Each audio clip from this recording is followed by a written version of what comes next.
Assalamualaikum, hai teman-teman, selamat datang kembali di channel YouTube Yati Wahyati. Di video kali ini aku mau buat jajanan kekinian dari olahan pisang dan kulit pangsit. Ide jualan gorengan kali ini bikinnya sangat mudah dan bahan-bahannya juga murah. Rasanya insya Allah enak banget. Selain untuk ide cemilan di rumah, jajanan kita kali ini juga cocok banget untuk ide jualan di kantin sekolah atau bisa juga dititipin di warung-warung. Yang penasaran resep dan cara membuatnya? Ikuti videonya sampai selesai. Yang suka dengan video ini jangan lupa untuk like, komen, dan subscribe ya. Dan nyalakan tanda lonceng notifikasinya agar teman-teman tidak ketinggalan resep-resep terbaru dari kami. Dan sekarang, yuk langsung saja kita buat sama-sama. Langkah pertama, siapkan pisang. Untuk pisangnya, gunakan pisang matang tapi tidak kematangan ya teman-teman, agar teksturnya kenyal dan tidak lembek. Di sini saya memakai pisang seperti ini. Ini kalau di Cilacap namanya pisang bawen. Teman-teman bisa juga gunakan pisang kepok atau pisang nangka, sesuaikan selera teman-teman. Untuk jenis pisang yang ketiga saya sebut tadi, ini recommended banget untuk olahan yang digoreng-goreng karena rasanya enak, kenyal, dan wangi. Nah, jenis pisang bawen ini agak panjang seperti ini, jadi akan kita potong jadi dua dulu agar tidak kepanjangan. Baru nanti kita belah lagi jadi dua seperti ini. Nah, kalau sudah, pisangnya ini kita sisihkan dahulu. Selanjutnya, siapkan kulit pangsit. Ini kulit pangsit yang biasa dijual di pasar-pasar ya teman-teman. Nah, kulit pangsitnya ini akan kita potong jadi dua bagian. Nah, seperti ini.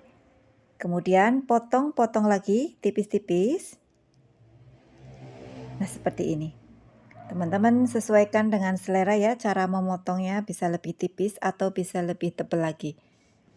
Nah, hasilnya seperti ini kita sisihkan dahulu. Lanjut, kita buat pencelupnya. Siapkan mangkok, masukkan 8 sendok makan tepung terigu protein sedang, saya pakai segitiga biru. 3 sendok makan gula pasir. Setengah sendok teh garam. Setengah sendok teh vanili cair agar lebih wangi, tapi ini opsional ya. Kemudian sambil diaduk, masukkan kurang lebih 200 ml air. Masukkan secara bertahap saja agar mudah tercampur rata dan lebih cepat larut. Nah, setelah airnya masuk semua, aduk-aduk adonannya sampai benar-benar larut dan tercampur rata dan tidak ada yang bergerindil. Nah, nanti kira-kira tekstur adonannya seperti ini. Ini tidak terlalu encer dan agak sedikit kental ya teman-teman, supaya pisangnya menyatu dengan adonannya. Berikutnya ambil satu potong pisangnya, kemudian kita celupkan ke adonan. Pastikan seluruh permukaan pisang terendam adonan teman-teman. Baru angkat sambil agak ditiriskan. Nah, kalau sudah, kemudian langsung saja letakkan di atas potongan kulit pangsit. Baluri pisangnya dengan potongan kulit pangsit. Pastikan potongan kulit pangsitnya menempel dan menutupi permukaan pisang. Sambil sedikit ditekan-tekan dengan kedua telapak tangan. Nah, kira-kira hasilnya seperti ini dan ini siap untuk kita goreng ya.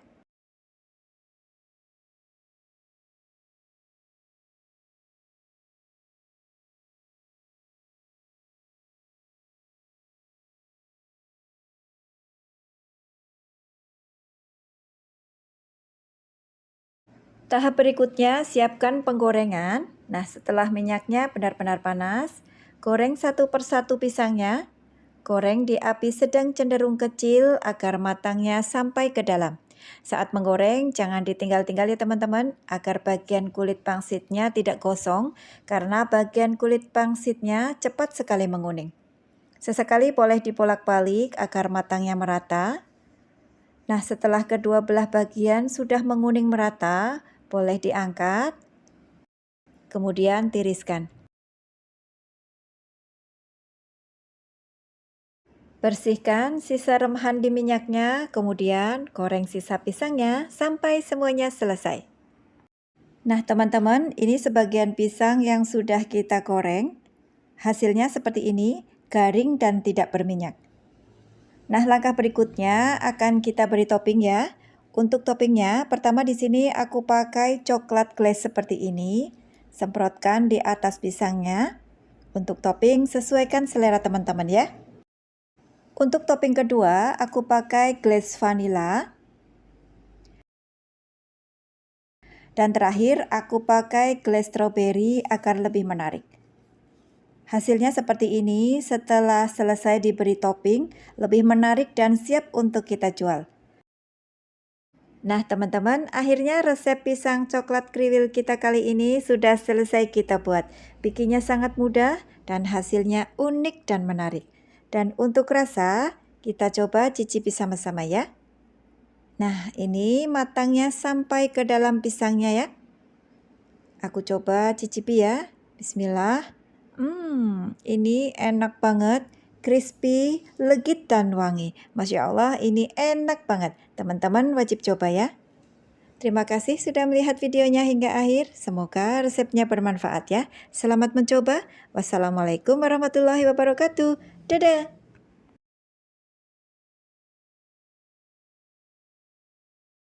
Oke, langkah pertama siapkan kukusan yang sudah mendidih seperti ini. Kita akan kukus 500 gram tepung ketan putih. Sebelumnya beras ketannya ini sudah saya rendam selama 2 jam dan ini juga sudah saya cuci bersih ya. Kita akan kukus beras ketannya dengan api sedang kurang lebih selama 30 menit atau sampai setengah matang. Nah teman-teman, ini sudah 30 menit kita kukus. Nah ini beras ketannya sudah setengah matang ya. Lanjut kita angkat dan pindahkan ke wadah. Berikutnya siapkan pan, masukkan 400 ml santan. Santan ini saya peroleh dari 1 bungkus santan instan yang ditambah air hingga 400 ml. Masukkan 2 lembar daun pandan yang sudah dipotong kecil seperti ini. Lalu nyalakan apinya, kita masak dengan api sedang sambil terus diaduk-aduk agar tidak pecah santan ya. Berikutnya masukkan 1 sendok makan garam dan setengah sendok teh pasta pandan. Kita aduk-aduk terus santannya sampai benar-benar mendidih agar kuenya nanti tidak mudah basi. Nah setelah mendidih seperti ini, matikan kompornya tapi tetap diaduk-aduk ya sampai uap panasnya hilang. Nah teman-teman, ini beras ketannya yang setengah matang tadi yang kita pindahkan ke wadah. Dan ini santannya yang masih panas ya. Kita tuang santannya yang masih panas ini ke beras ketan secara bertahap. Kemudian aduk-aduk agar santannya tercampur rata. Nah ini aku masukkan sisa santannya ya. Kita aduk-aduk kembali sampai benar-benar tercampur merata. Setelah benar-benar tercampur rata, ratakan bagian atas ketannya. Lalu tutup dengan daun pisang. Kita akan istirahatkan selama 15 menit agar santannya meresap. Teman-teman, ini setelah 15 menit kita istirahatkan. Kita aduk-aduk kembali, pastikan benar-benar tercampur merata ya. Nah, ini selanjutnya akan kita kukus lagi ya. Setelah kukusannya benar-benar mendidih, masukkan adonan beras ketan hijaunya ke kukusan. Kita kukus dengan api sedang kurang lebih selama 25 menit. Oke teman-teman, ini setelah 25 menit ketan hijaunya kita kukus. Buka tutup kukusannya, lalu angkat dan pindahkan ke wadah. Nah seperti ini. Ini nasi ketan hijaunya sangat lembut dan pulen. Berikutnya kita siapkan 2 mangkok. Nah ini nasi ketannya akan aku bagi menjadi 2 bagian. Agar sama rata sebaiknya ditimbang ya teman-teman. Nah sudah aku bagi 2 seperti ini ya. Lanjut di sini akan aku siapkan 150 gram abon ayam seperti ini. Boleh juga pakai abon sapi ya, sesuaikan selera aja. Kemudian siapkan juga loyang, saya pakai ukuran 22 x 22 cm dan ini sudah saya alasi dengan plastik seperti ini. Oke, mumpung masih panas, kita cetak nasi ketan hijaunya. Tuang 1 bagian ke loyang. Lalu ratakan. Nah, kalau sudah rata, baru padat-padatkan sambil ditekan-tekan seperti di video ya. Nah, kalau sudah cukup rata dan benar-benar padat, berikutnya taburi dengan abon ayam secukupnya. Lalu kita ratakan abon ayamnya ya. Nah, setelah abon ayam sudah merata seperti ini kita sisihkan dahulu. Berikutnya kita siapkan satu loyang lagi dengan ukuran yang sama, yaitu 22 x 22 cm dan alasi dengan plastik. Lalu tuang sisa nasi ketannya, kita ratakan kembali dan padat-padatkan kembali. Nah, kalau sudah rata dan padat, angkat nasi ketannya dan sisihkan. Berikutnya kita akan tumpuk nasi ketannya di atas loyang yang berisi nasi ketan dan abon yang tadi kita sisihkan. Nah, seperti ini. Kemudian jangan lupa ratakan dan padat-padatkan lagi ya, agar benar-benar padat dan saat dipotong nasi ketannya tidak ambiar. Nah, kalau dirasa sudah benar-benar padat, kita angkat lalu pindahkan ke atas papan kayu atau talenan. Lalu potong kuenya. Pastikan pisaunya dialasi dengan plastik wrap ya, agar tidak lengket. Kita potong menjadi 36 bagian. Caranya teman-teman bisa lihat di video ya. Nah, hasilnya seperti ini teman-teman. Lanjut, siapkan plastik OPP ukuran 7 x 18 cm seperti ini. Ini tanpa kantong dan sudah ada lem perekatnya ya. Kita balut kue lempernya seperti di video. Kemudian bagian bawahnya kita tutup. Kita tekuk seperti di video agar rapat. Kemudian kita beri isolasi. Nah, seperti ini. Nah, teman-teman, hasilnya seperti ini setelah semua kue kita kemas dengan plastik. Langkah berikutnya, ambil satu kuenya lalu beri isian abon di atasnya tipis-tipis aja ya. Kemudian beri topping sosis goreng. Ini saya potong mini seperti ini. Kemudian tambahkan daun pandan dan potongan cabai. Nah, seperti ini. Cantik ya teman-teman? Nah, teman-teman, kira-kira hasilnya seperti ini setelah semua kue selesai kita beri topping. Ini kue lemper kekinian dengan versi mini.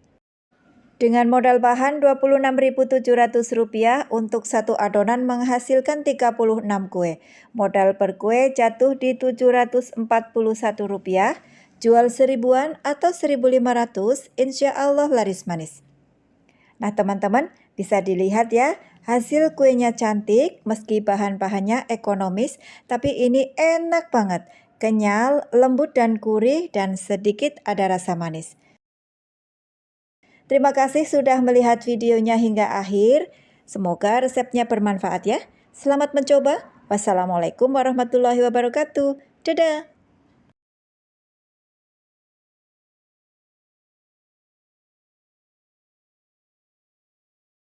Oke teman-teman, langkah pertama akan kita siapkan terlebih dahulu bahan-bahan keringnya.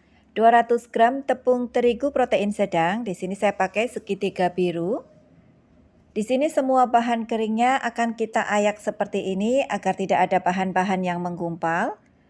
50 gram coklat bubuk, gunakan coklat bubuk yang bagus agar rasanya lebih enak ya.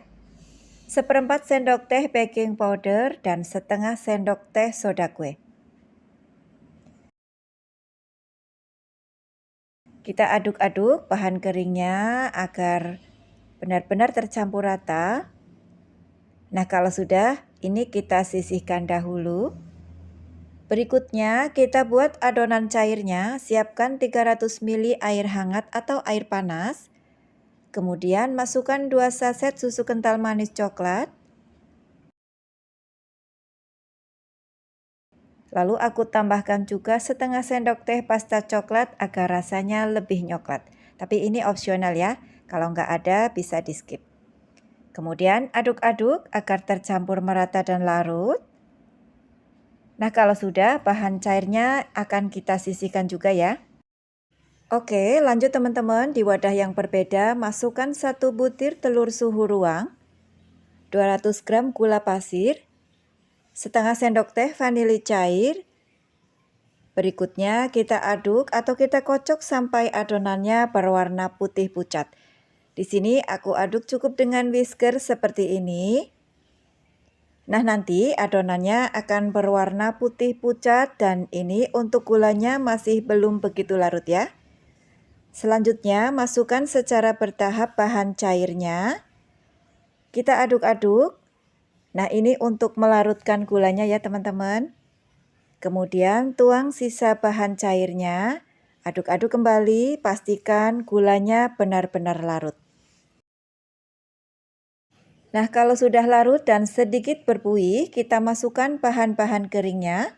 Untuk bahan keringnya ini kita juga masukkan secara bertahap ya, agar adonannya mudah tercampur rata. Kita masukkan sisa tepungnya, aduk kembali sampai semua bahan-bahannya larut dan lembut. Dan untuk teksturnya nanti agak sedikit kental seperti ini ya. Oke, lanjut tahap berikutnya, masukkan 100 gram margarin yang sudah dilelehkan. Dan ini sudah suhu ruang ya teman-teman. Lalu tambahkan juga 50 ml minyak goreng. Kalau teman-teman tidak ada margarin, teman-teman bisa pakai full minyak ya. Kita aduk lagi, pastikan benar-benar tercampur rata ya.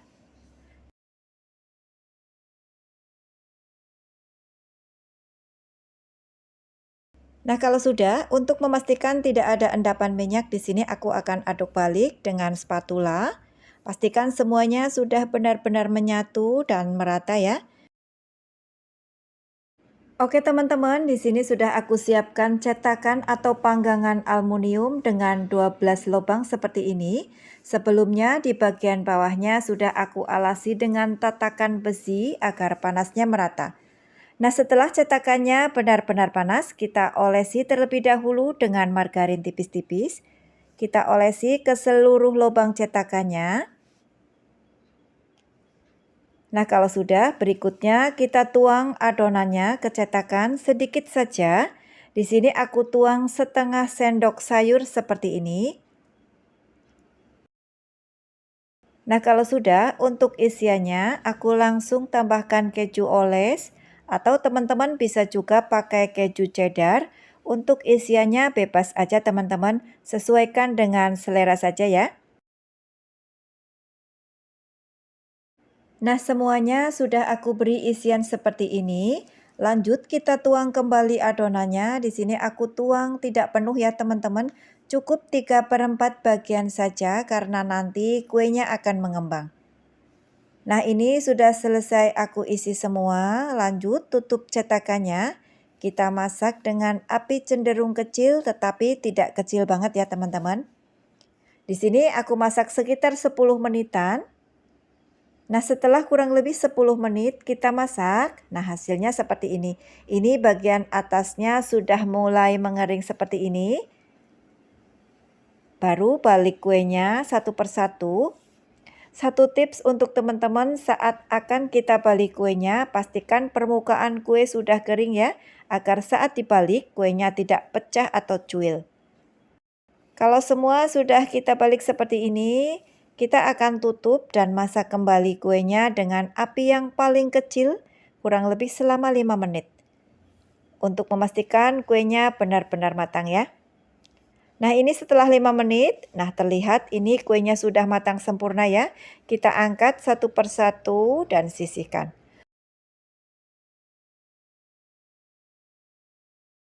Lanjut, panggang sisa kuenya sampai selesai. Jangan lupa olesi cetakannya kembali dengan margarin sebelum adonannya dituang kembali ke cetakan. Nah, teman-teman, hasilnya seperti ini setelah kuenya matang semua. Terlihat mungil dan ini garing bagian depan dan belakangnya ya. Oke, kita coba lihat bagian dalamnya ya. Nah, ini kejunya teman-teman. Kuenya empuk banget dan berserat. Sekarang aku cicipi ya. Bismillahirrahmanirrahim. Ini lembut. Isian kejunya enak banget. Kuenya coklat dan gak seret. Teman-teman wajib coba ya. Untuk ide jualan, kemas dengan plastik OPP ukuran 8 x 8 cm seperti ini. Dan tambahkan stiker thank you di atasnya. Hasilnya cantik dan menarik. Teman-teman, akhirnya resep kue brownies insert kita kali ini sudah selesai kita buat. Untuk satu adonan menghasilkan 27 kue brownies ya. Jual 1000-an per pieces, insya Allah laris manis. Nah teman-teman, terima kasih sudah melihat videonya hingga akhir. Semoga resepnya bermanfaat ya. Jangan lupa dicoba. Wassalamualaikum warahmatullahi wabarakatuh. Dadah!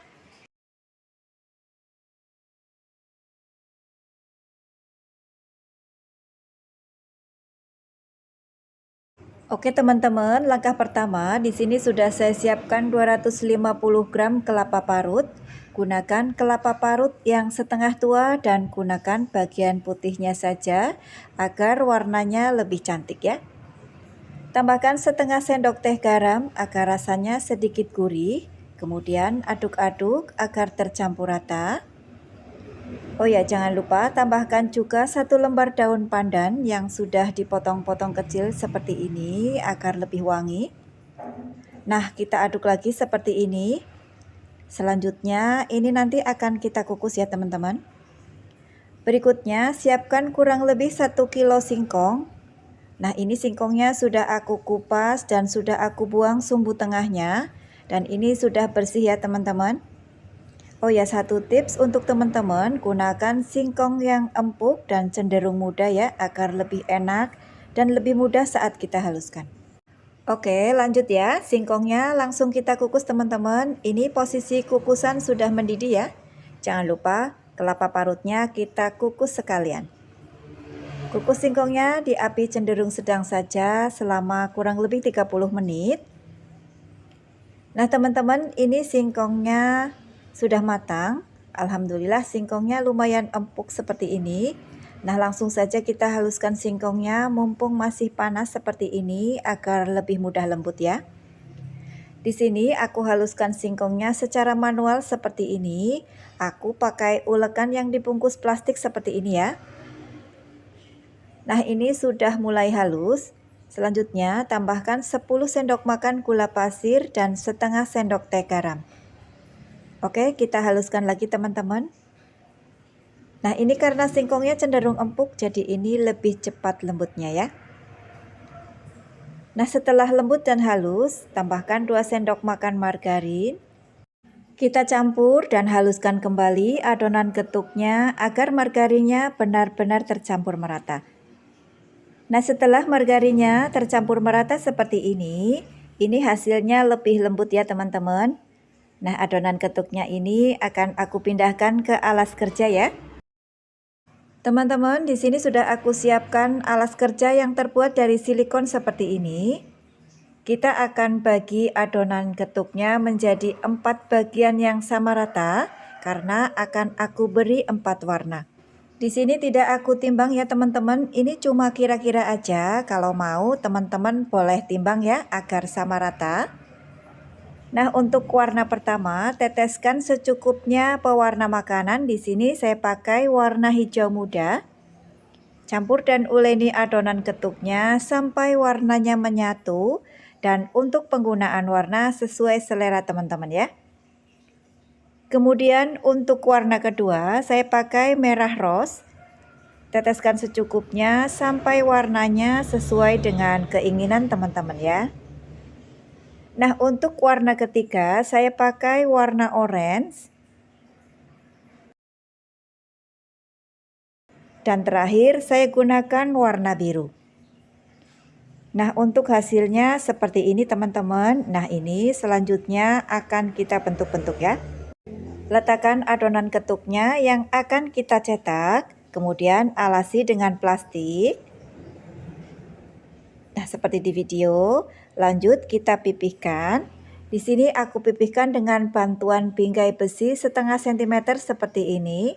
Untuk yang mau samaan nanti link pembeliannya aku sematkan di kolom deskripsi ya. Kalau teman-teman tidak ada bingkai, langsung pipihkan seperti biasa aja, nggak apa-apa ya. Nah, kalau sudah, rapikan pinggirannya seperti di video ya. Untuk sisa pinggirannya nanti bisa kita bentuk lagi teman-teman. Nah, kalau sudah, Lanjut kita beri motif garis-garis dengan menggunakan scraper. Caranya seperti di video ya. Nah, untuk ukurannya, karena saya memakai kemasan mika ukuran 7,5 x 11 cm, kuenya kita potong-potong kurang lebih 4,5 sampai 5 cm. Nah, ini kira-kira 4,5 cm kita potong dahulu ya. Nah, seperti ini. Kemudian kita bagi dua. Nah, kalau sudah, ambil satu lembar adonannya. Kemudian kita balik. Nah, bagian yang halus ada di atas ya teman-teman. Kemudian gulung kuenya. Nah, seperti ini hasilnya. Bisa ya teman-teman?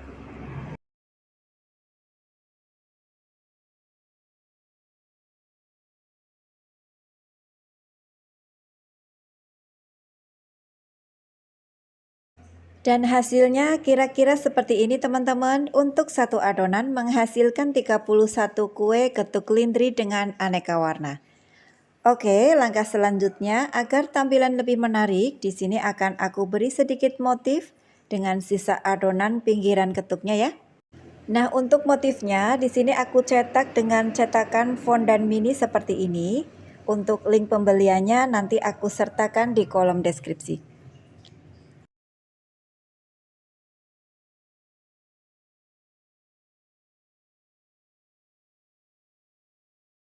Nah, ini setelah semua getuk selesai kita bentuk semua, hasilnya lebih cantik dan menarik. Oke, berikutnya siapkan kelapa parut yang tadi sudah kita kukus. Dan untuk kemasannya, di sini saya memakai mika brownies mini seperti ini. Kita beri kelapa parut yang agak banyak. Kemudian isi dengan 3 getuk lindri. Nah, ini getuk lindrinya naik kelas ya teman-teman, dikemas dengan mika yang cantik. Kue getuk lindri kita jadi lebih mewah tampilannya. Nah teman-teman, ini dia getuk lindri ekonomis dengan tampilan mewah. Langsung saja kita cicipi sama-sama ya. Beri kelapa parutnya terlebih dahulu sebelum kita makan. Bismillah. Getuk lindrinya empuk, lembut dan sedikit kenyal. Ini manisnya pas banget. Kelapa parutnya sedikit gurih, ini enak banget. Dijual 1000-an per biji, insya Allah laris manis. Nah teman-teman, demikian resep getuk lindri kekinian dengan tampilan yang unik dan menarik. Cocok banget untuk ide jualan takjil Ramadan, untuk cemilan ataupun untuk isian snack box. Terima kasih sudah melihat videonya hingga akhir. Selamat mencoba. Wassalamualaikum warahmatullahi wabarakatuh. Dadah.